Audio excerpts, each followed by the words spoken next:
Saat itu aku masih kelas 3 SD. Aku masih ingat, hari itu aku takut sekali.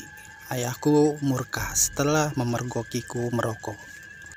Memang tinggal di lingkungan yang mayoritas penduduknya menggantungkan hidup sebagai petani tembakau, membuatku begitu mudah mendapatkan rokok.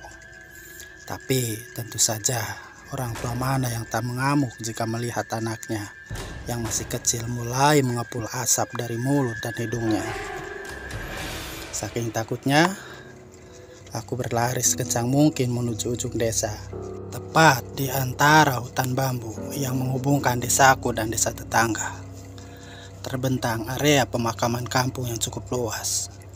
Tak jauh dari pintu masuknya, di bawah rimbunan pohon berdiri sebuah pondok kecil, tempat keranda dan alat-alat pemakaman diletakkan. Kami menyebutnya cungkup. Cungkup itu tak luas, hanya sekitar 3 kali 3 meter. Di keempat sisinya berdiri tiang penyangga beton yang dicat putih dan tembok yang tingginya tak sampai 1 meter.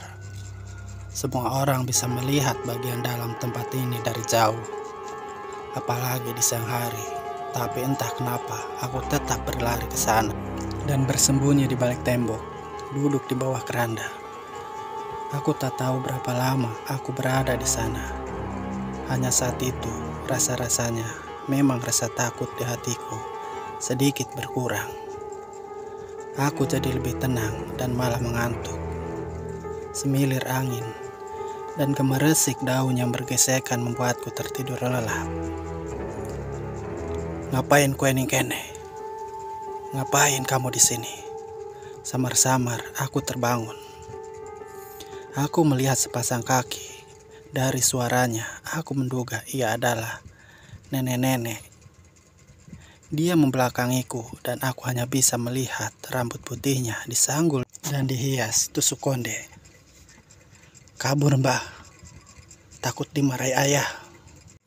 "Ayo, kowe tacak dolan. Sini, kamu kuajak main saja." Aku mengangguk setuju. Sejujurnya, aku juga tidak tahu mengapa aku langsung mengiyakan.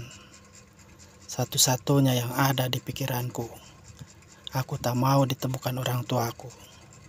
Sayup-sayup, aku mulai mendengar suara warga desa memanggil-manggil namaku. Nenek itu mengajakku naik ke atas keranda. Dia duduk di depanku, persis seperti sedang naik motor. Pelan-pelan, keranda itu melayang, membumbung tinggi dan melaju melewati desa. Aku bisa melihat beberapa warga warawiri di bawah kami. Kami terus terbang ke arah selatan, keluar dari gerbang desa dan melewati pematang sawah di sebelah SMP negeri paling dekat dari rumahku. Kami terus melaju menuju Gunung Sumbing. Sesekali aku mencoba melihat wajah sang nenek, namun gagal. Setiap aku berusaha melihat, ia selalu menengok ke arah lain, menghindari tatapanku. Aku menghentikan usahaku saat keranda yang kami naiki mulai melayang rendah di sebuah desa yang ada di kaki gunung.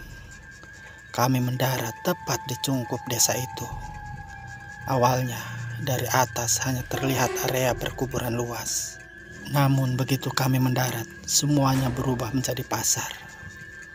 Pasar ini terlihat seperti pasar pada umumnya. Banyak kios yang menjual berbagai jenis dagangan.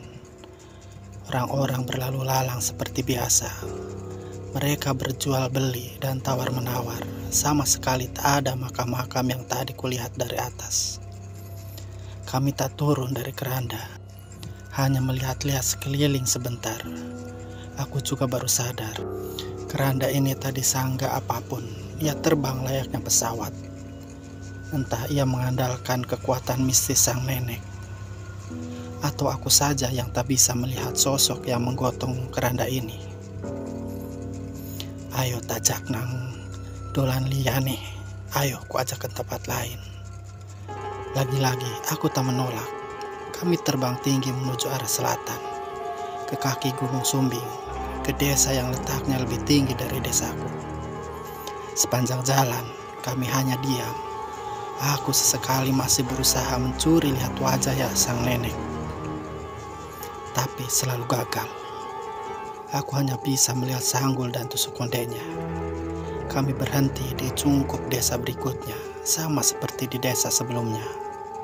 Saat mendarat, tiba-tiba area itu sudah berubah. Hanya kali ini kulihat bukan pasar, melainkan perumahan.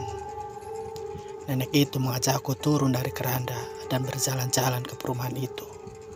Dia menyapa seorang ibu warga sekitar. Tak ada yang spesial dari perempuan itu. Ia terlihat seperti ibu-ibu pada umumnya.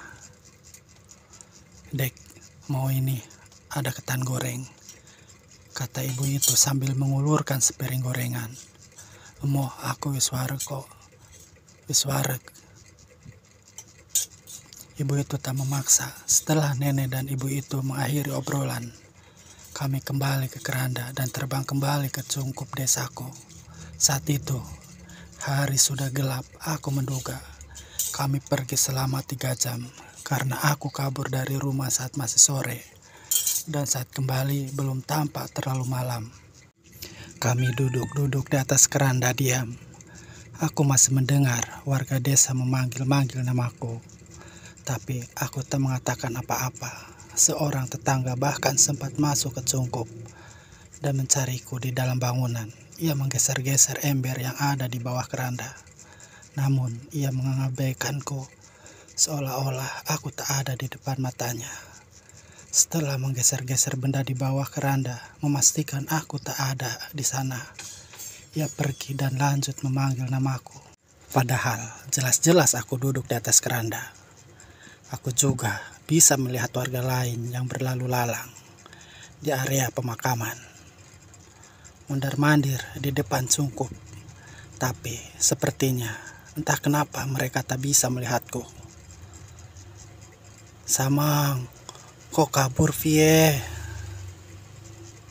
Sampean kok kabur ini kenapa?" Nenek itu mengajakku mengobrol.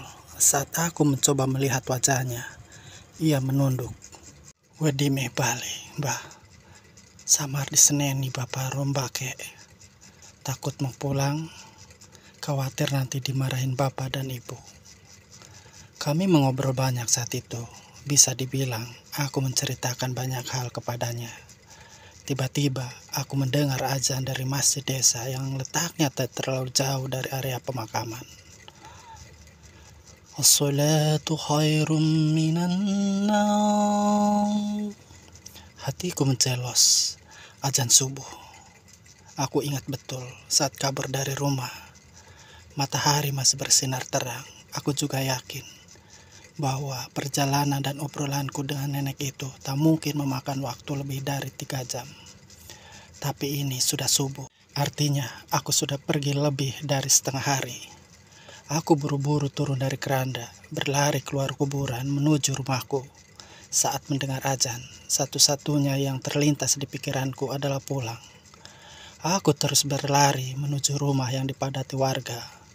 Mereka menatapku lega, tapi tak ada satupun wajah yang ku kenal. Seorang wanita menghampiri dan memelukku. Ia mengaku sebagai ibuku.